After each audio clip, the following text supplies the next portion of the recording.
नमस्कार, मैं हूं आपके साथ कुमार कुणाल धीरज। एपीएन के लोकप्रिय कानूनी प्रोग्राम लीगल हेल्पलाइन में आपका स्वागत है। इसमें हमारे कानूनी विशेषज्ञ रोज़मर्रा की ज़िंदगी की समस्याओं से जुड़े कानूनी मसलों पर आपकी शंकाओं का समाधान करते हैं। आप भी इस प्रोग्राम से जुड़ सकते हैं और फ़ोन करके कानूनी राय ले सकते हैं। आज हम रिज़र्व बैंक ऑफ इंडिया से जुड़ी कानूनी जानकारी देंगे। रिजर्व बैंक ऑफ इंडिया से जुड़े तमाम पहलुओं की ज़्यादा जानकारी देंगे हमारे आज के कानूनी विशेषज्ञ अधिवक्ता नवीन पांडे जी। अगर आपका आरबीआई एक्ट से जुड़ा कोई सवाल है तो आप फ़ोन करके राय ले सकते हैं। हमारा फ़ोन नंबर है 0120-612-7937 और 0120-612-7938।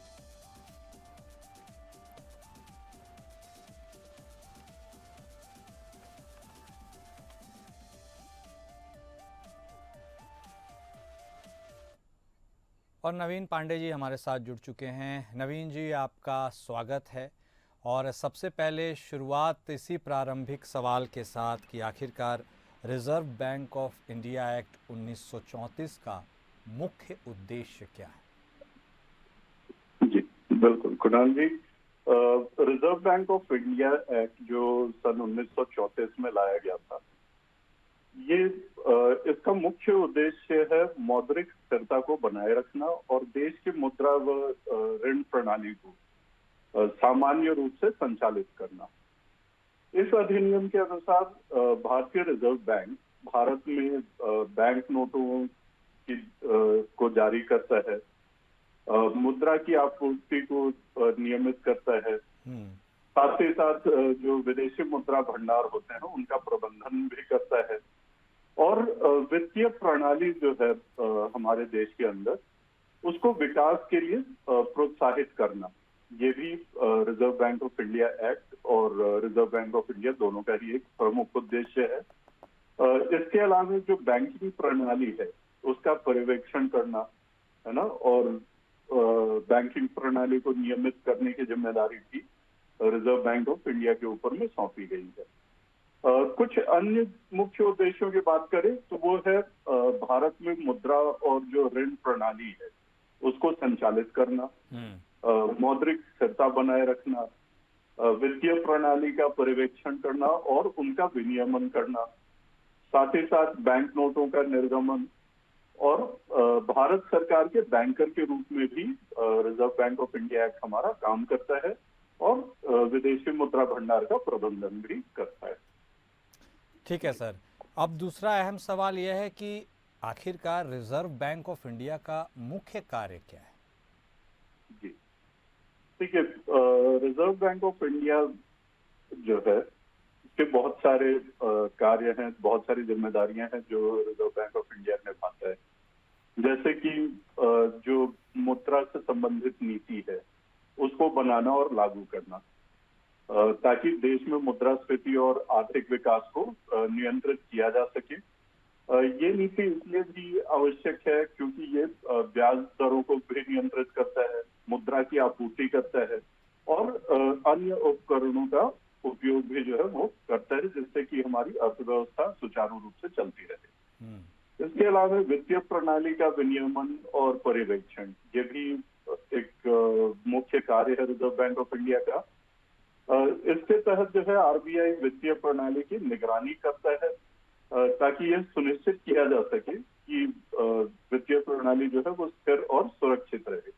इसमें जो दूसरे बैंक्स होते हैं या वित्तीय संस्थान होते हैं और जो गैर बैंकिंग वित्तीय कंपनियां होती हैं उनको भी विनियमित किया जाता है रिजर्व बैंक द्वारा। साथ ही साथ रिजर्व बैंक के ऊपर ये भी जिम्मेदारी है कि वो बैंक नोटों को जारी करे, है ना। जितने भी बैंक नोट्स जो हम लेकर के जिससे ट्रांजैक्शंस करते हैं वो रिजर्व बैंक ऑफ इंडिया ही जारी करता है जी। इसके अलावा रिजर्व बैंक ऑफ इंडिया का एक कार्य ये भी है कि मौद्रिक स्थिरता बनाए रखे, है ना, जो कि मौद्रिक नीतियों के द्वारा हासिल किया जाता है।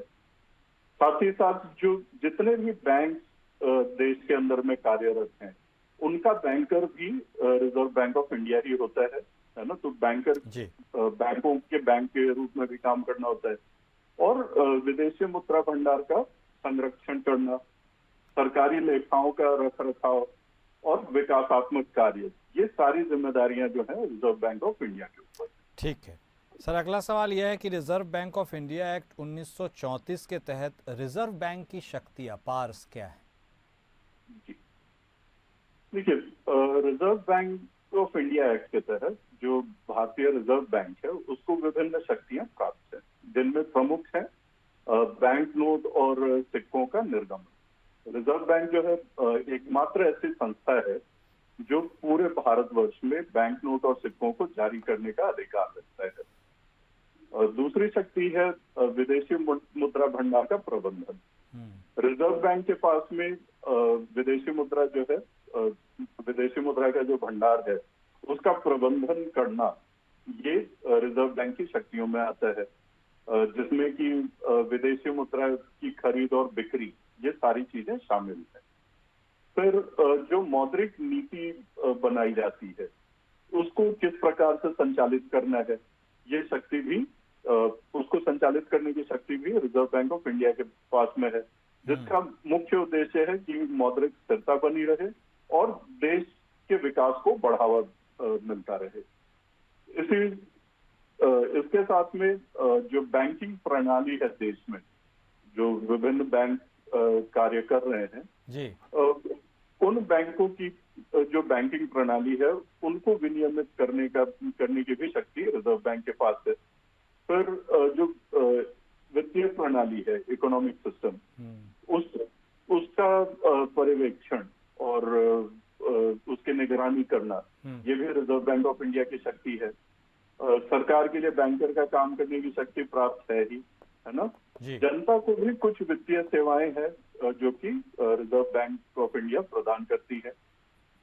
इसके अलावा और भी विभिन्न शक्तियां हैं जो कि रिजर्व बैंक को दी गई हैं, जैसे कि वित्तीय संस्थानों के जो खाते हैं या बुक्स ऑफ अकाउंट्स हैं, उनका निरीक्षण करना, उनके जो डायरेक्टर्स हैं और जो ऑफिसर्स हैं उनकी जांच करना या उचित प्रबंधन सुनिश्चित करने के लिए दिशा निर्देश जारी करना, और साथ ही साथ जितने एनबीएफसी हैं उनको विनियमित करने की भी शक्तियां जो है वो रिजर्व बैंक ऑफ इंडिया के पास में मौजूद है। ठीक है सर, इन पावर्स के बारे में तो आपने बताया। इसके बाद एक अहम सवाल यह भी है कि रिजर्व बैंक के गवर्नर की नियुक्ति कैसे होती है? जी, देखिए, रिजर्व बैंक ऑफ इंडिया के जो गवर्नर होते हैं उनकी नियुक्ति सरकार के द्वारा एक रिकमेंडेशन दिया जाता है माननीय राष्ट्रपति जी को, और रिकमेंडेशन के आधार पर भारत के राष्ट्रपति के पास में ये शक्ति होती है कि वो किसी व्यक्ति को रिजर्व बैंक ऑफ इंडिया का गवर्नर नियुक्त कर सकें। ये जो नियुक्ति होती है रिजर्व बैंक ऑफ इंडिया के गवर्नर की, ये एक निश्चित अवधि के लिए होती है जो कि 3 साल की होती है जी। लेकिन माननीय राष्ट्रपति महोदय के पास में ये शक्ति अभी है कि वे यदि चाहें तो इस अवधि को 3 साल से बढ़ाकर एक इससे ज्यादा अवधि के लिए भी जो है नियुक्ति कर सकते हैं। जी सर, अगला इम्पोर्टेंट क्वेश्चन है, बैंक नोट जारी करने का अधिकार क्या है? जी, देखिए, भारत में बैंक नोट जारी करने का जो अधिकार है वो एकमात्र भारतीय रिजर्व बैंक के पास है। आरबीआई को यह अधिकार धारा 22 के तहत प्राप्त है ना। 1 रुपए के नोट को छोड़कर सभी मूल्य वर्ग के नोट आरबीआई द्वारा जारी किए जाते हैं। भारतीय रिजर्व बैंक को उनका रुख कर लेंगे। पांडे जी, ब्रेक पर जाने से पहले जब हम आपसे चर्चा कर रहे थे तो बैंक नोट जारी करने के अधिकार के बारे में बात कर रहे थे, उसी क्वेश्चन से रिलेटेड आंसर को सर आप प्लीज कंटिन्यू कीजिए। जी, देखिए, जैसा कि मैंने बताया कि जितने भी बैंक नोट होते हैं, है ना, 1 रुपए के नोट को छोड़ करके बाकी जो भी मूल्य वर्ग का बैंक नोट हो या जो सिक्के होते हैं उनको जारी करने का अधिकार केवल रिजर्व बैंक ऑफ इंडिया के पास होता है। अब जहां तक 1 रुपए के नोट का सवाल है, उसको जारी करने का अधिकार वित्त मंत्रालय के पास होता है, जिसके ऊपर वित्त सचिव के हस्ताक्षर होते हैं। 1 रुपए के नोट के अलावे बाकी जितने भी मूल्य वर्ग के नोट होते हैं वो रिजर्व बैंक ऑफ इंडिया द्वारा जारी किया जाता है, और उस पर और उन सभी नोटों पर जो हस्ताक्षर होते हैं वो रिजर्व बैंक ऑफ इंडिया के गवर्नर के होते हैं। अब कोई भी नोट बाजार में जब उसको लाया जाता है, जब जारी किया जाता है, तो उसका डिजाइन है ना, वो किस सामग्री से बनाया जाएगा, वो दिखने में कैसा होगा, ये सारी चीजें ये भी रिजर्व बैंक ऑफ इंडिया ही तय करता है, और ये तय किया जाता है रिजर्व बैंक ऑफ इंडिया के सेंट्रल बोर्ड के द्वारा रिकमेंडेशंस के आधार पर। तो जो भी सेंट्रल बोर्ड रिकमेंड करता है उन्हीं के आधार पर नोटों का डिजाइन, सामग्री, रूपरेखा, सारी चीजें फाइनल की जाती है। ठीक।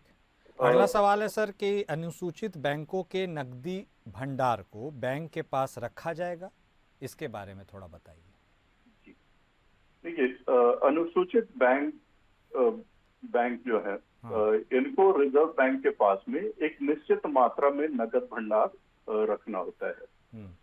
ये नकद भंडार जो है आरबीआई द्वारा निर्धारित मानदंडों के अनुसार होता है, और ये बैंक की कुल मांग और जो समय पर देयताएं होती हैं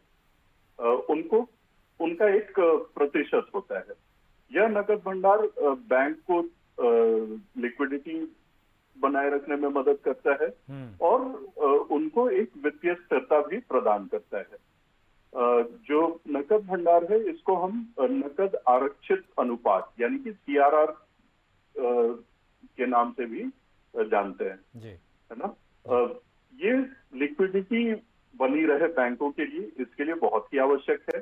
साथ ही साथ बैंक या जो भी एनबीएफसी या फाइनेंशियल इंस्टीट्यूशन है वो वित्तीय तौर पर कितनी स्थिर है इसको भी आंकने के लिए बहुत ही महत्वपूर्ण भूमिका निभाता है रिजर्व नकद भंडार।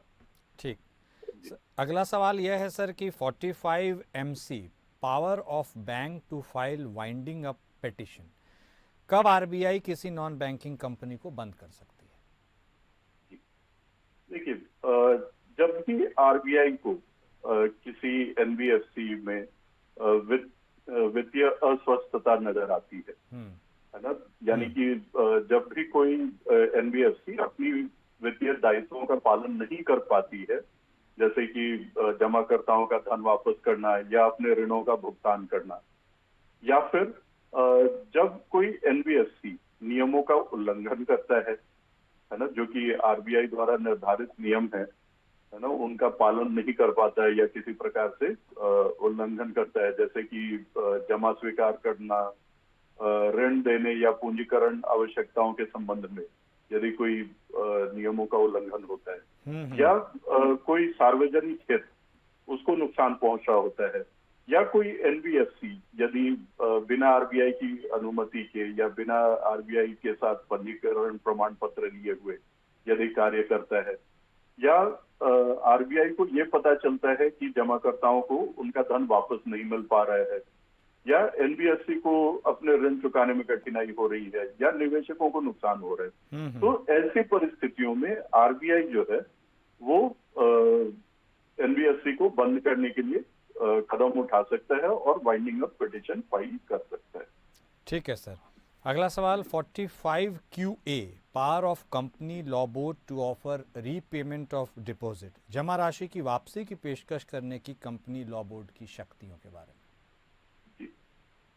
देखिए, रिजर्व बैंक अधिनियम के तहत कंपनी लॉ बोर्ड के पास में जमा राशि की वापसी की पेशकश करने की शक्ति दी गई है, जो कि विशेष रूप से गैर बैंकिंग कंपनियों के संबंध में है।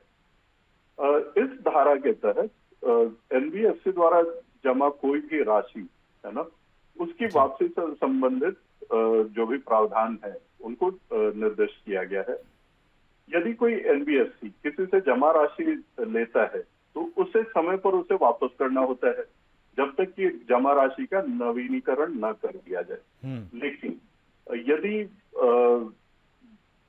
बिना नवीनीकरण किए हुए भी एनबीएफसी उन पैसों को वापस नहीं करता है, तो ऐसी स्थिति में कंपनी लॉ बोर्ड के समक्ष जो है एक आवेदन किया जा सकता है उस धन की वापसी के लिए। कंपनी बोर्ड जो होता है उसके पास एनबीएफसी को जमा राशि की वापसी का आदेश देने का अधिकार प्राप्त है, और जमा राशि की वापसी की शर्तें और नियम है वो जमा राशि की शर्तों और निबंधनों के अनुसार होते हैं। यानी कि जो भी एग्रीमेंट्स एग्जीक्यूट किए गए होंगे एनबीएफसी के द्वारा उन जमा राशियों के संबंध में, उन्हीं के आधार पर जो है ये जमा राशि वापस कराई जा सकती है। ठीक है, अगला सवाल है sir 45ZB constitution of monetary policy committee, मौद्रिक नीति समिति के गठन की जानकारी की।